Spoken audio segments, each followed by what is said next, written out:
DY Chandrachud and Law Minister Kiran Rijiju, there is now a raging debate in political and legal circles about the manner in which India appoints its judges. Is the Collegium system indeed the best system to pick our judges? Should there be some change in the Collegium system, or is there need for a major overhaul? All that and more in the big lawyers roundtable coming up on the Newstrack tonight. Judiciary versus government. There are differences of opinions and judiciary. Justice in the balance. Our judge-to-population ratio is not commensurate with what it should be. Collegium asks Centre to expedite appointments. Between the different organs, the judiciary, executive and the legislature. Should judges appoint judges? What we need to do is completely modernize the Indian judiciary. The big legal debate is the top focus on Newstrack. The India Today conclave session with Chief Justice of India DY Chandrachud has been making ripples across legal and political circles, being widely discussed in all courts across the country and even in political circles.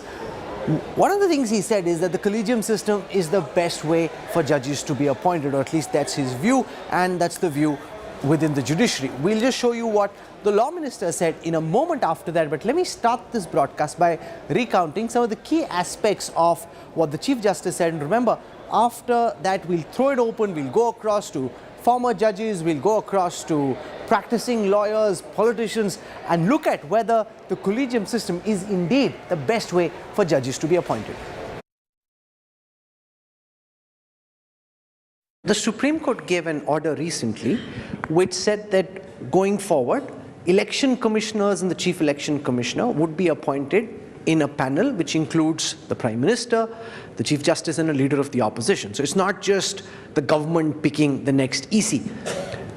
That is a fantastic idea. Many in government said, but that's also reason why judges should be appointed by people other than just judges.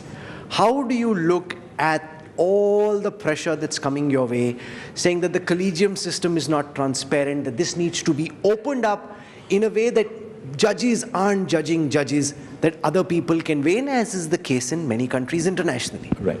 Now, we have adopted a model. We have a career judiciary. Unlike, say, the United States, where a politician can become, a Secretary of State can theoretically, and you have had Secretaries of State who have become Chief Justice of the US Supreme Court. We don't follow that model. We follow a model of career judges coming to either the High Court from the District Judiciary, or career judges from the High Courts coming to the Supreme Court. We, of course, have members of the bar as well coming directly to the Supreme Court as to the High Courts. Since you did mention the issue of transparency, let me emphasize two facets. There's a transparency which operates at two levels. Transparency of the process of appointment and transparency in the terms of the choices that you make when you're appointing people. The process has to be completely transparent. And that is why in recent times, we have been putting out onto the internet, onto our website, the Collegium resolutions. And those resolutions tell society at large, our citizens, what are the parameters we have applied in the selection of judges. Let them judge, let them critique us. I'm not saying that any system is perfect, but this is the best that we have developed. And the object of this system, why was this Collegium system divine? It was devised for the simple reason that the independence of the judiciary is a cardinal value. And you have to insulate the judiciary from outside influences if the judiciary has to truly be independent. That is the underlying feature of the Collegium. That's the underlying purpose of the Collegium. But our processes are becoming now transparent. We have defined what the parameters are. We put our resolutions on the website so that people know whom we have selected, why we have selected them, what are the yardsticks that we have applied. Apart from the processes, and this is the most sensitive aspect which I must share with you because a lot of people perhaps wouldn't know about this. When we consider names for appointment as judges of the High Court or of the Supreme Court, we are also dealing with people's lives, particularly in the High Courts. Very often the people whose names are under consideration We look at diverse set of aspects pertaining to their personal lives, their professional lives, their personal lives insofar as they are relevant to the discharge of judicial duties. I have no cause about somebody's personal life if it has no connection with their judicial duties. But when we deal with these very personal, intimate, sometimes very, very intimate and private aspects of people's lives, we have to be conscious of the fact that you can't, in the process of selection, open up every aspect of their lives to society at large. The consequence will be that good people will then say, sorry, I'm not willing to put my personal life on trial in this particular way. So if you have to have good people, you must also trust your decision makers to make those choices. Law Minister Kiran Rijiju was at the conclave this morning, and he was quite upset with the manner in which the Supreme Court had chosen to make public the government's reasons behind withholding permission for somebody to become judge, saying that this is between the government and the judiciary. This should not be made public. There are matters which should be kept private. He didn't like the fact that you were starting to make these public. Well, let me not join issue with the Law Minister. He has a perception, I have a perception, and there's bound to be a difference in perceptions. And what's wrong about having a difference in perceptions? Sometimes there's a difference, but we have to deal with differences in perception even within the judiciary. I dare say there are differences in perception even within government. But we all deal with it with a sense of robust constitutional statesmanship. So first and foremost, I don't want to join issue with the Law Minister for his perception. I respect his perception, and I'm sure that he has a great deal of respect for ours as well. The reason why we put this on the website is in pursuance of the desire of the present Collegium to meet the criticism that we lack transparency and a genuine belief that opening up our processes will foster greater confidence in our citizens about the work which we do. Now, the candidate that you are referring to, every aspect that was mentioned in the report of the Intelligence Bureau was in the public domain and is in the public domain. The candidate in question is open about his sexual orientation. So when the IB flagged something, we were not really opening up IB's sources of information. What could be the danger? Let me argue against myself. Someone might say that if you put an intelligence report out in the public domain, you might be compromising the sources of information of the Intelligence Bureau on issues of national security. Somebody's life may be in danger. This was not a case like that. The IB report dwelt on the sexual orientation of an openly gay candidate for prospective judgeship. So this was known. It's known to the entire profession. It's been widely reported in the media. All that we said was, while putting it out on the public domain, that the sexual orientation of a candidate has nothing to do with the ability or the constitutional entitlement of that candidate to assume a high constitutional office of a High Court judge. You heard from the Chief Justice. I want to give you the counter perspective from Law Minister Kiran Rijiju, who came out literally all guns blazing against former judges, calling some of them a member of the Tukde gang, attacking also the manner in which the Collegium was making IB reports public, clearly unhappy with the manner in which the Collegium system is being run, wanting to change it and making absolutely no bones about it. Recently at Bhubaneswar, you said that there appears to be a calibrated attack from outside and inside. What do you mean by that, sir? I think that needs little elaboration because that is very critical. And not only critical, I feel this is the most important topic for me, for the nation. When I was addressing the conference of the lawyers, the Supreme Court judge and High Court judges were also there, I said in a very clear term, anybody, if Rahul Gandhi or anybody says that Indian judiciary has been hijacked or democracy is over in the country, the judiciary is dead, what does it mean? There is a calibrated effort to undermine Indian judiciary. That is why day in, day out, they are saying that government is trying to take over Indian judiciary. What kind of statements and accusations are these? So in a way, it is a very sinister design. Our judges are not weak. Indian judiciary is not weak. But by constantly telling that judiciary is being hijacked by the government, or government is trying to take over Indian judiciary, that itself is a huge blunder for anybody who makes such statement. But tell me this, how is this a calibrated attack on India from outside and inside? When the law minister of the country says it's a very serious comment. It is not only serious, but it is true.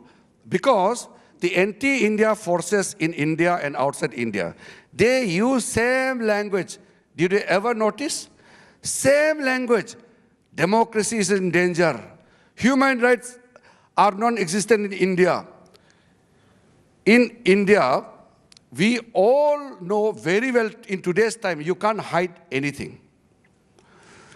These people, whatever they say, these so-called anti-India gangs, same language is used by Rahul Gandhi. You see, you just compare it. I'm not saying it. You go back from this discussion and you see by yourself. Same language. He's a senior member of parliament. A senior member of parliament, and you were saying that he speaks the same language as anti-India gang? Not only the same language, whenever he speaks, that is being propagated and it is being publicized with a louder voice by the same ecosystem. The same ecosystem is working inside India and outside India also. Remember, people of India are with Modi ji and with our government. We will not allow this to create gang to destroy India's integrity and our sovereignty. Very firm about that. Sir, as Law Minister of India, you're saying that there is a tukde gang. Yes. And an opposition MP is in sync with this so-called tukde gang, as you're saying? Because I am not going to divulge so many other things. How fundings are being done from outside. How they are being organized. Who are the people who organize events in London or elsewhere? Recently, there was one seminar. I was not aware of the seminar in Delhi. Some retired Supreme Court judges, some senior lawyers, some people were there. The topic of the seminar was accountability in judges' appointment. But the discussion whole day was how government is taking over the Indian judiciary. Remember, I have excellent relationship with the Chief Justice of India, the present one, the past one, all the Supreme Court judges. I have a fantastic working relationship with all the Chief Justices of the High Courts and other senior judges. There's no problem. It is a few of the retired judges, few, maybe 3 or 4. Few of those activists, part of that anti-India gang, these people are trying to make Indian judiciary play a role of opposition party. Some people even go to the court and say that, please rein in the government. Please change the policy of this government. These people want Indian judiciary to play the roles of opposition party, which cannot happen. Judiciary is neutral. Judges are not part of any group or political affiliations. How can these people openly say that Indian judiciary must take head-on with the government? What kind of propaganda is this? Sir, if there is a violation of the law, you're the Law Minister of India, Narendra Modi government has been in power for 9 years. What action, if any, is being taken against those you describe as tukde gang? Actions will be taken, actions are being taken as per law. But if I say that I will take action, the agencies will take action as per the provisions of the law. Nobody will escape. Don't worry, nobody will escape. Those who have worked against the country will have to pay a price for that. At the same India Today conclave, we had 2 former Chief Justices, Justice U. Lalit and Justice S.A. Bobde. I also want to show you short excerpts about what they said on the same issue, about the manner in which the Collegium system functions, how judges are appointed, and the government's push to try and change this system. Collegium system. Do you approve of what the law minister has been saying publicly, calling for a review of the system? Do you believe that the executive deserves a greater say, or some would even say a return to the NJSC, the National Judicial Appointments Committee? Do we need a return to that? See, as judges, we take oath that we will abide by the Constitution as by law established. Wasn't it the judgment of the 5 judges which said that NJSC is not the correct law? So are we supposed to observe and go by the Constitution as by law established, or have a different modality? We had to observe purely by the Collegium system. See, in a polity, if you have another system, if you have another regime in contemplation, let that regime be put in place in a manner known to law. The moment it is put in place, the judges will be bound to observe that. As of now, if you ask me my personal view, then according to me, the Collegium system is the ideal system. Is the ideal system? Absolutely. You don't believe it leads to aberrations, it leads to sort of lack of, there is an opacity to it, there is a sense that the judiciary becomes a bit of a cabal that decides on its own who will be the fellow judges? See, I'll tell you, now, this Collegium, which was headed by Justice Ramana, where I was judge number 2 in the court, we had Justice Kanwal as number 3, and 3 of us, we made recommendations which were accepted by the government, and about 255 persons were appointed. At the same time, we did not accept the matters which were coming through the Collegium of the High Court. And about 70 or 80 names we rejected. 40-odd names are still under consideration by the government. So therefore, look at the kind of, the statistics themselves show that we at the apex level, we don't accept everything which comes through the Collegium of the High Court. The tangle between the executive and judiciary, sir, over appointments. You were Chief Justice for almost 18 months, and during that period, not a single Supreme Court judge was appointed. Yes. Because the collegium system could not arrive at a consensus. No, it is not because of the collegium system. It is because as a collegium, we were unable to arrive at a consensus. It is not because of the system. It is because we failed as a collegium to arrive at a consensus about the names. Because a particular... Or in some cases, about the order in which there should be an elevation. But for 18 months, we did not have a single appointment to the Supreme Court. Yes, so... What does that suggest? There have been periods when you haven't had elevation for 2 years. You haven't had elevation for longer. What is so extraordinary about this? We couldn't arrive at a consensus. It can happen in a human institution. Do you believe, therefore, that there is a need to relook at the system as it exists? Why should judges, 5 brother-sister judges sit together and decide on who will be who will be their fellow judges? Should the executive have a greater say, as the executive seems to want? The law minister seems to be running a campaign calling for a review of the collegium system. Let's not go by the government of the day, the law minister of the day, or the chief justices at the collegium of the day. I'll tell you what my perspective is. Sir.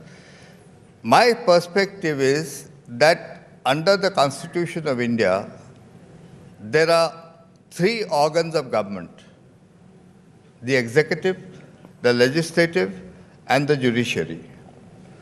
They are separated in their functions and powers. They are not separated in their purpose and objective.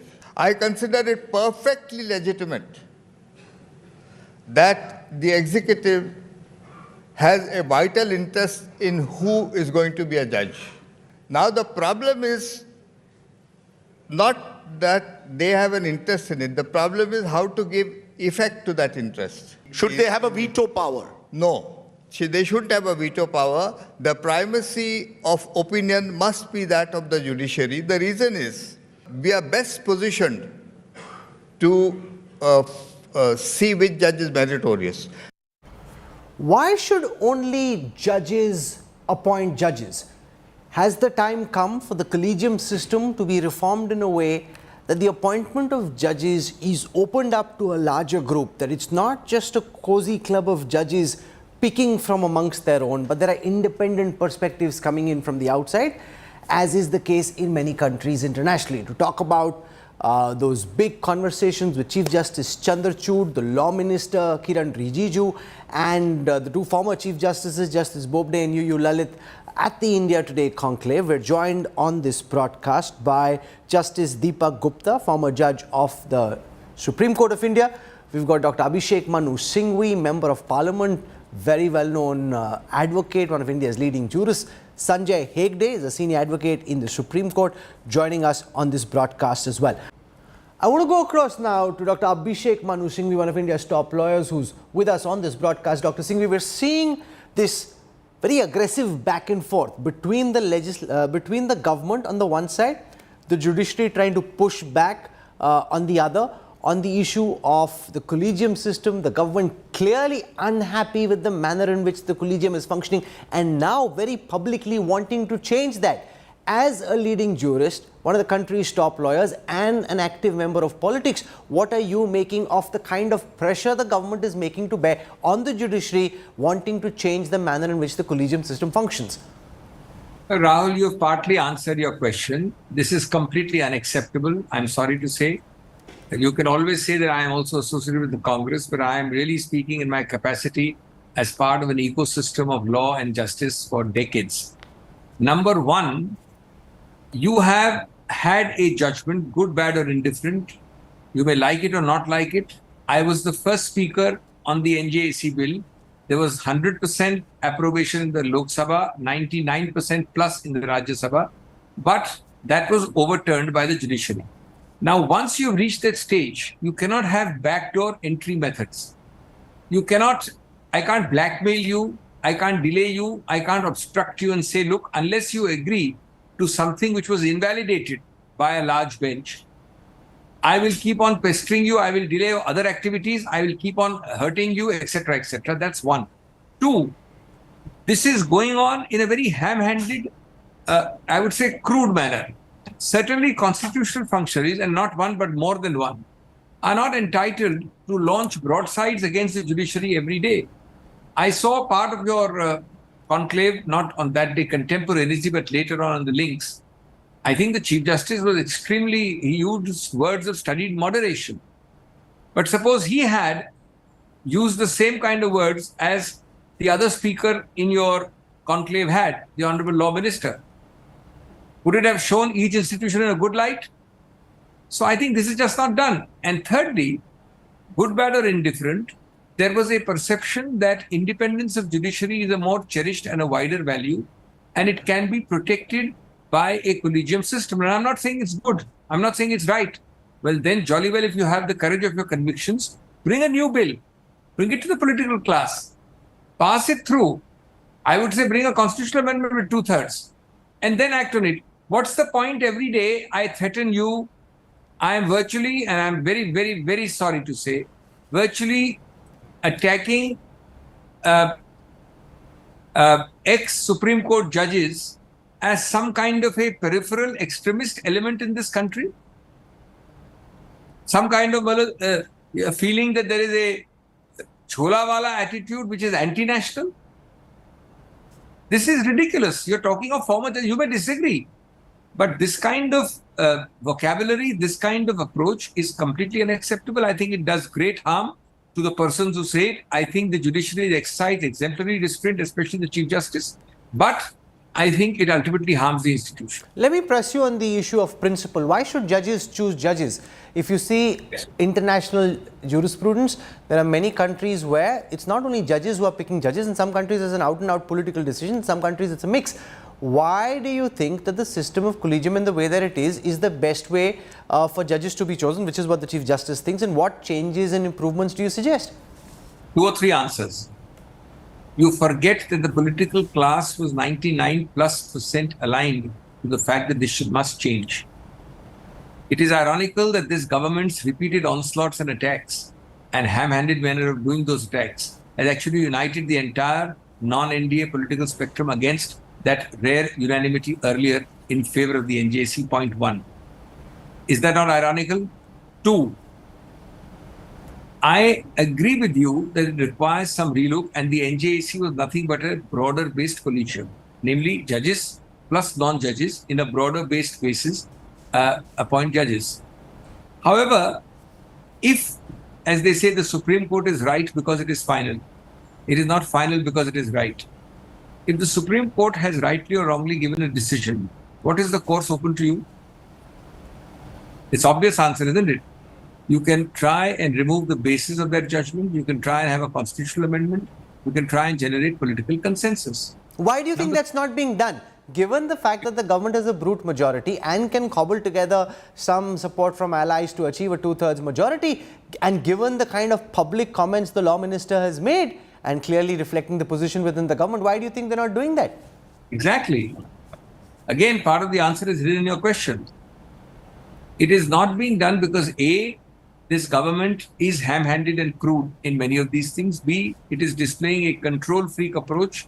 C, it is not bothered about consensus, talks, reaching out, getting a broad general agreement, convergence. It is interested in a brute show of strength, sniping, daily sniping. Today, I can count at least 10 or 20 sniping events since this was first raised. This is the approach of this government. And that is not the way you can deal with even the executive or the legislature, much less the judiciary. That's why I said the irony you have here. You had a 100%, near 100% consensus, which you have converted into a complete opposition. That's been your achievement by your ham-handed crude methods. You said you'd watched that session with the Chief Justice of India. What did you think of it? As a top lawyer looking at it from the outside, what were your impressions, Dr. Singhvi? Well, first and foremost, I thought that you are now entitled to start studying for and get a law degree. You're getting good in dealing with hardcore law. But secondly, I think the Chief Justice in that came out rather well, because he handled those questions, and they were by no means always easy questions. They were by no means always soft questions. He handled them with aplomb and grace. Secondly, I think there was a coherence, a continuity, and a flow to the conversation, which was very, very impressive.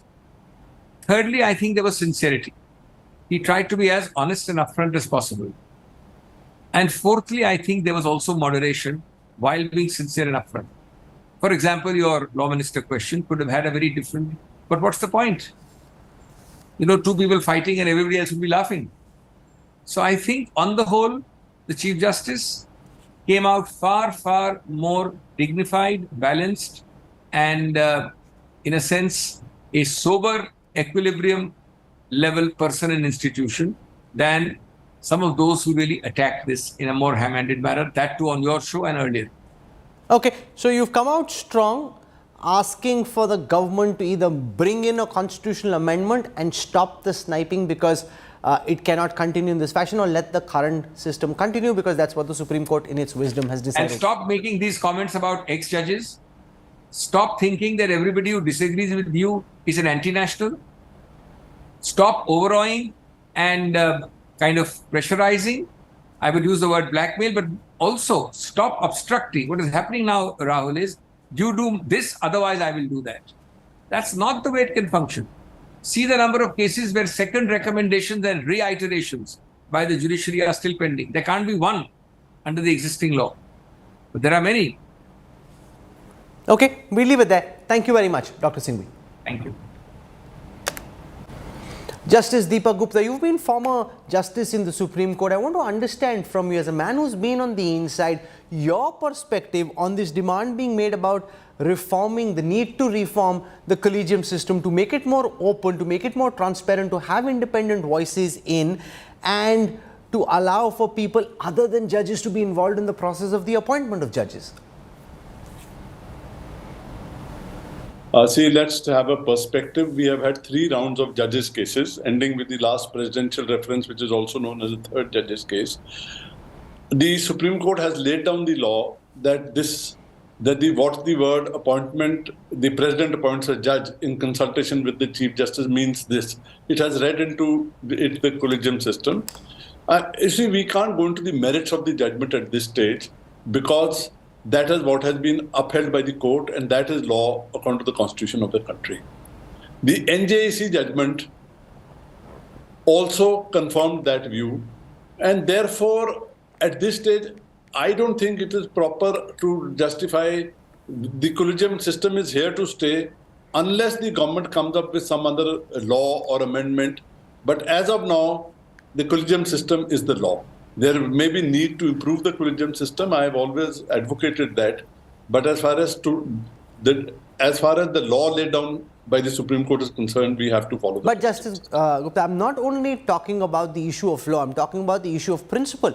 For example, when the Supreme Court came out with the order that the election commissioners need to be appointed going forward, having one member from the government, one from the opposition, one from the judiciary, everyone says, okay, everyone gets a voice in, and that's a good way of appointing people to important positions, because you're not just going by what people within a community think about others who are part of that same community.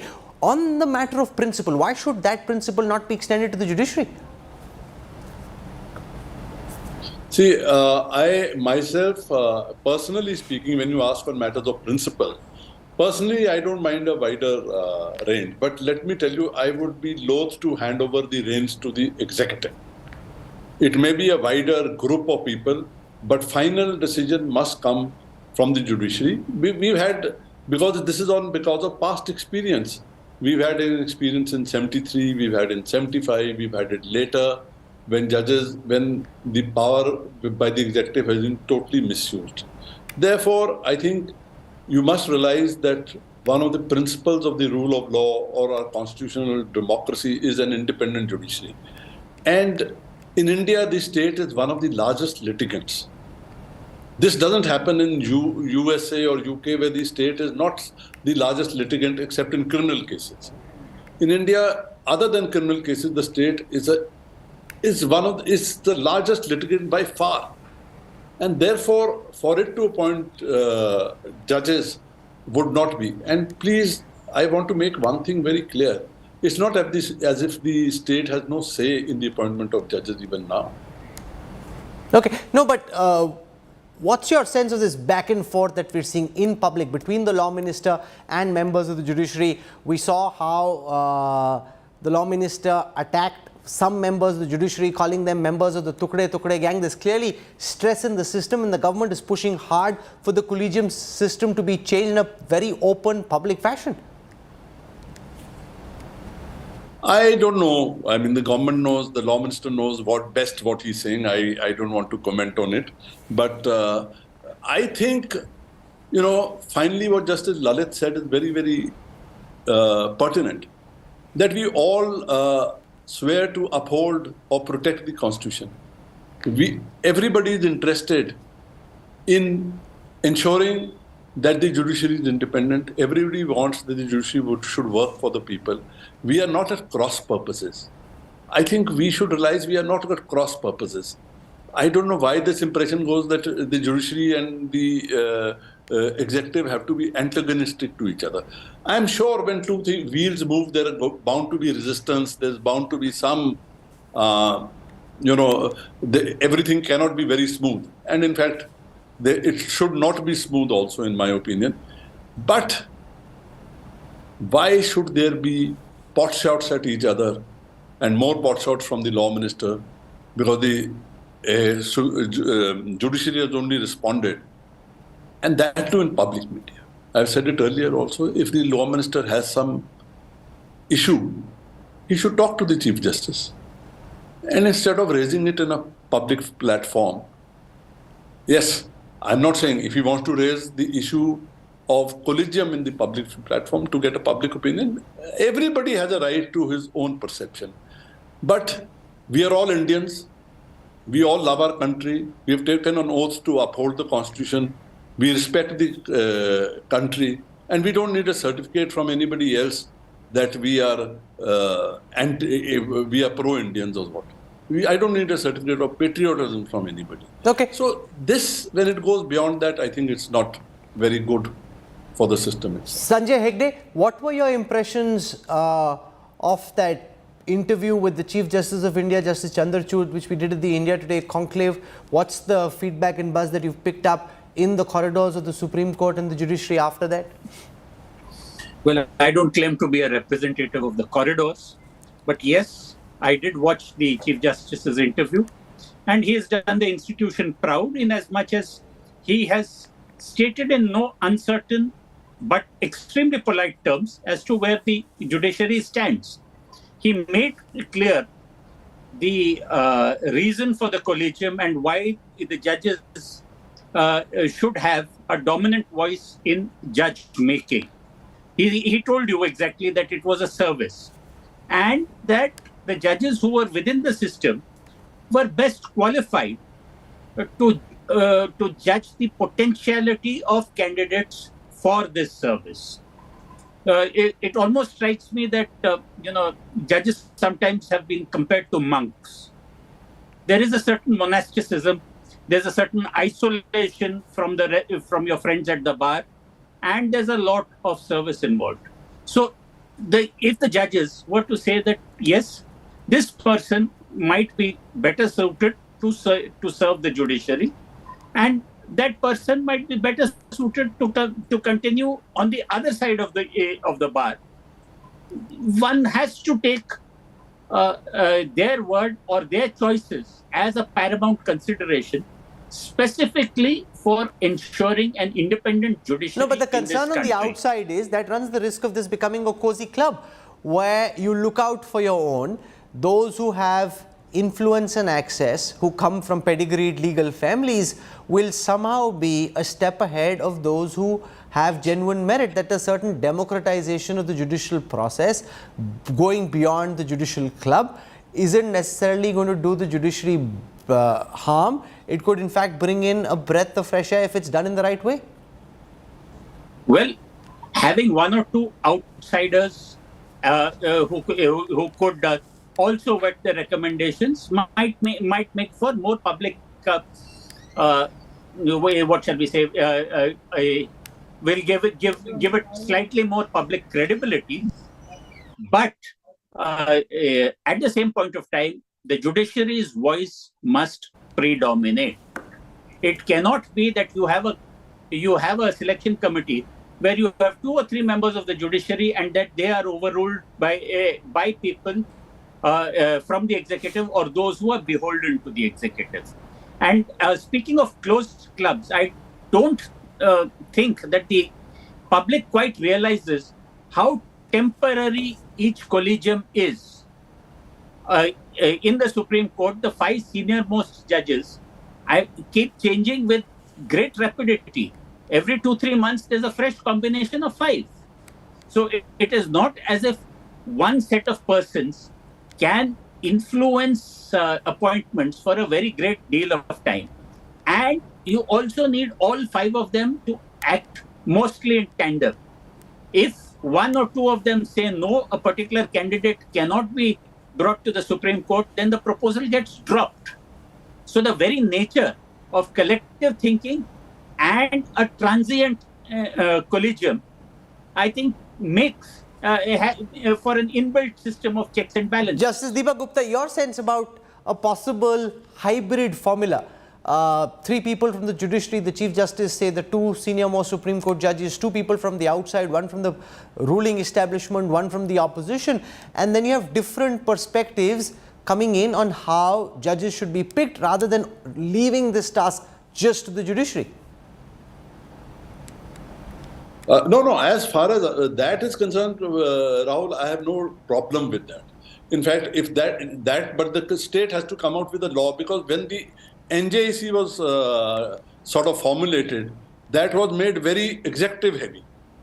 You see, I am not against even lay people being in the committee to select judges, but lay people who have some knowledge of the system, who have knowledge of the law. Just to give a few examples, men like Mr. K.K. Venugopal or Mr. Fali Nariman, they would be such additions to a collegium. I would never disagree to have them in the collegium.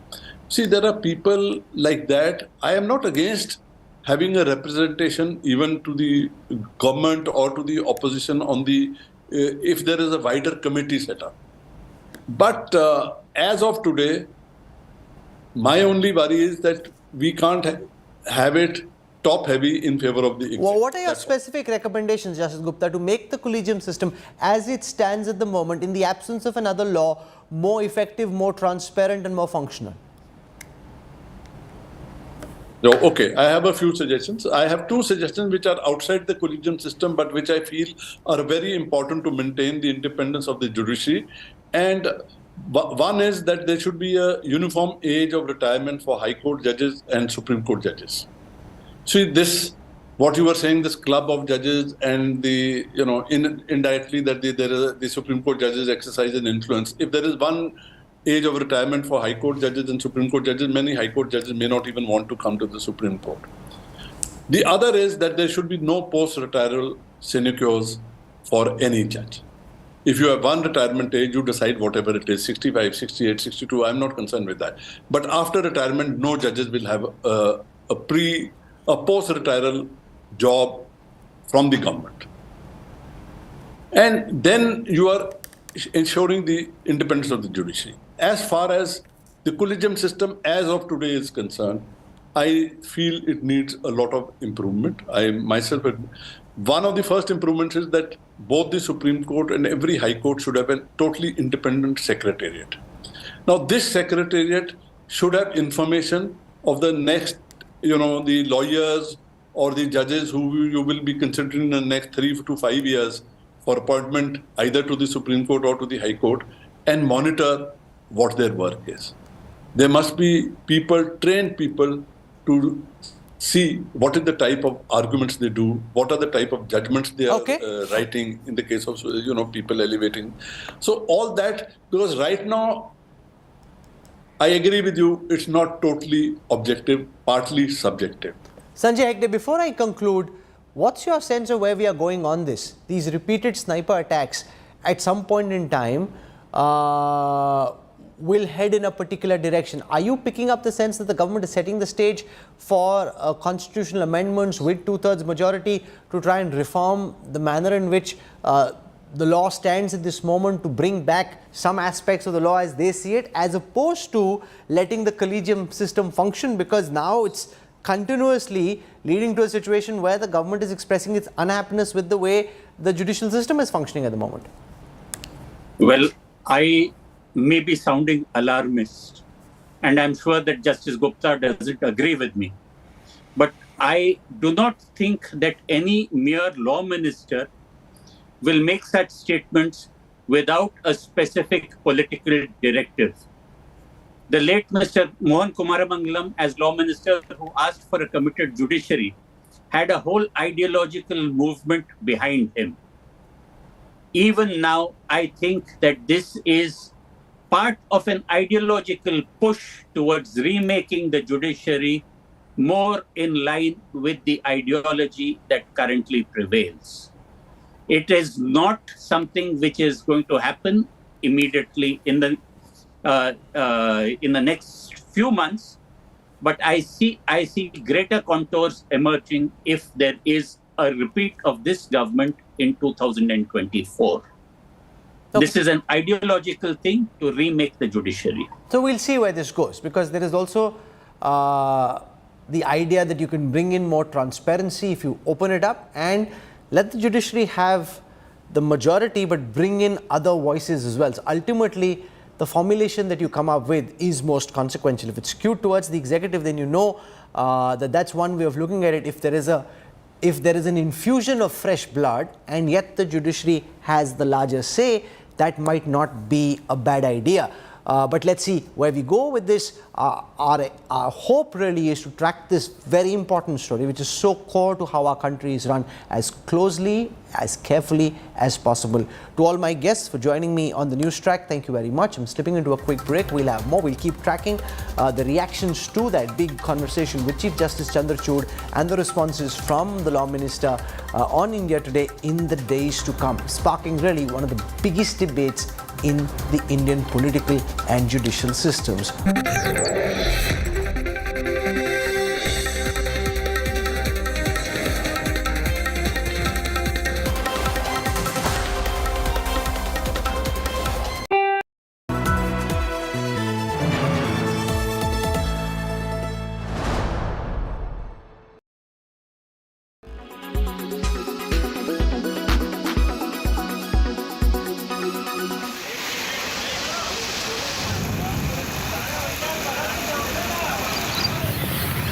Unseasonal downpour is raining misery on farmers in Uttar Pradesh and Rajasthan. The rains have damaged standing crop. There were already fears that the heat wave before the rains could result in shriveled grains, which means a drop in the yield. बेमौसम बारिश हुई है, उसके साथ जो ओलावृष्टि हुई है, उससे आप देख रहे हैं सारी फसलें गिर गई हैं और 50% फसलों में नुकसान है. 2 days of rains have increased worries for the farmers in Bhadohi district in Uttar Pradesh. The farmers fear they might even lose their entire wheat crop. गेहूं की फसल पूरा गिर गई, अभी गेहूं पका भी नहीं था, उसमें अब आशा नहीं है कि फिर गेहूं होगा. 4-6 दिन में गेहूं कटने वाले थे, सब माने रुक गए. गेहूं की फसल बहुत बर्बाद हो गई है और सब गिर गया, लौट गया है तो दाना कम निकलेगा.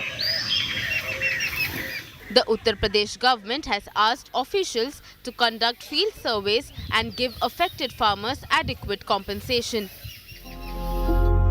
In Rajasthan's Bundi district, a farmer allegedly died by suicide by consuming insecticide.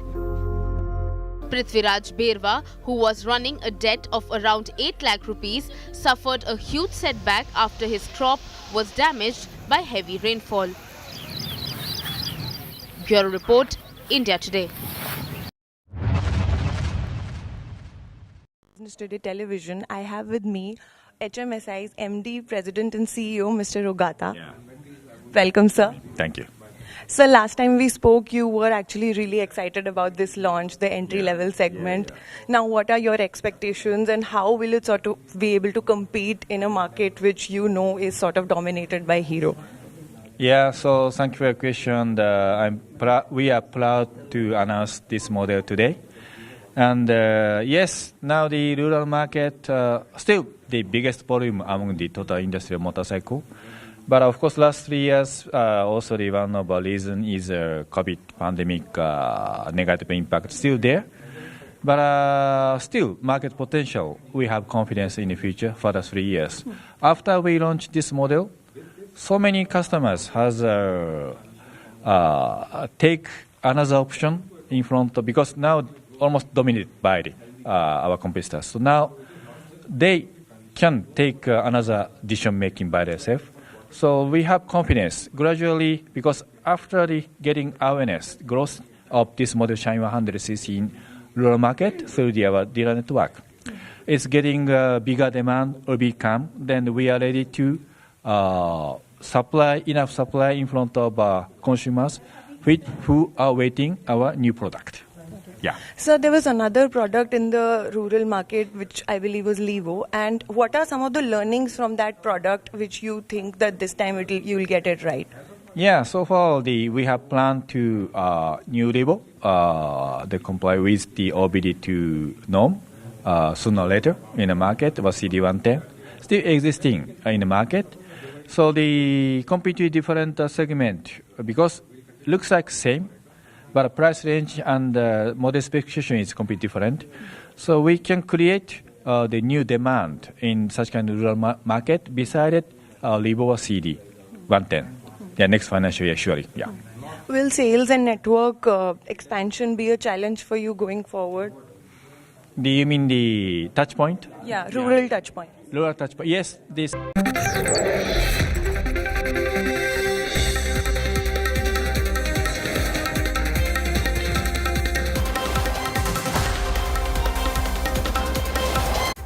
You're on board the Newstrack, and it gives me the greatest pleasure in sharing with you that India Today Group won big at the Ramnath Goenka Awards this evening. Amongst the most prestigious awards in Indian journalism, journalists from the India Today Group won 5 of the major honors. This is a massive achievement, a virtual sweep of the awards. Chief Justice D.Y. Chandrachud was presiding over the ceremony, and he gave these awards to the journalists of the India Today Group, winning 5 of the biggest awards at one of the major award functions in India. Take a look at our star reporters. Honoring excellence, grit, And the finest in the profession, the Ramnath Goenka Award is the most coveted in journalism. Standing tall among the cream of the crop is India Today. Our reporters were front and center during the first wave of the COVID-19 pandemic. Milan Sharma won the Investigative Reporting Award for Graveyard Records, which revealed the brutal truth behind COVID deaths in the national capital. This is the graveyard that shows the reality. Questions now being raised on why there has been underreporting of numbers from the Delhi government side. Because if this graveyard itself has about 95 dead bodies, then the government's number is way below the mark. Ashutosh Mishra bagged the Excellence in Hindi Journalism Award for his ground report on the mass exodus of migrants from 7 Indian states. He went from state to state to cover the impact of the pandemic on migrants with just one mission: to get the news out to the masses. आपको डर नहीं लगा इतनी खुली truck पर आप बैठ के जा रहे हैं? नहीं, पुलिस वाले ही बैठाए हैं। कहाँ पर बिठाया पुलिस वालों ने? ये पीछे कह रहे थे आप पैदल मत जाइए, इसमें बैठे। सरकार ने इतना सारा पैकेज दे दिया कि काम चलेगा, शुरू होगा, तो आप लोगों को कुछ नहीं मिला, आप लोग पहुंचे नहीं, आपने कंपनी तक मदद नहीं पहुंची, कोई सुविधा नहीं मिला सर आज तक। And finally, Bipasha Mukherjee bagged the award under the Politics and Government category for her story detailing the PFI's role in the unrest that unfolded after the Hathras rape case. This report exposed the PFI's clear hand in nefarious activities across the country, begging the question why the centre hadn't dropped the axe on the Popular Front of India yet. India Today also bagged the top honours for business and economic journalism and another one for its coverage of the Hathras rape case. The winners received the prestigious award from Chief Justice of India, D.Y. Chandrachud. Fearful times also gave rise to fearless journalists, which is why we celebrate these awards today as symbolizing our eternal sense of optimism on which we hope the nation will continue. Celebrating excellence, acknowledging courage. These awards are a testimony to India Today's gold standard of journalism. Bureau Report, India Today. Now, I'm just wondering whether I have to throw a party for this lot or will they be throwing a party for us? But there will be a big party because you work hard and you party hard and you celebrate each other's success. That's what we do at the group. And thank you for staying with us and thank you for your patronage, which makes this award and these honors possible. Thank you very much. And thank you for tuning into Newstrack. I look forward to seeing you at 8 p.m. tomorrow. Goodbye. Good night.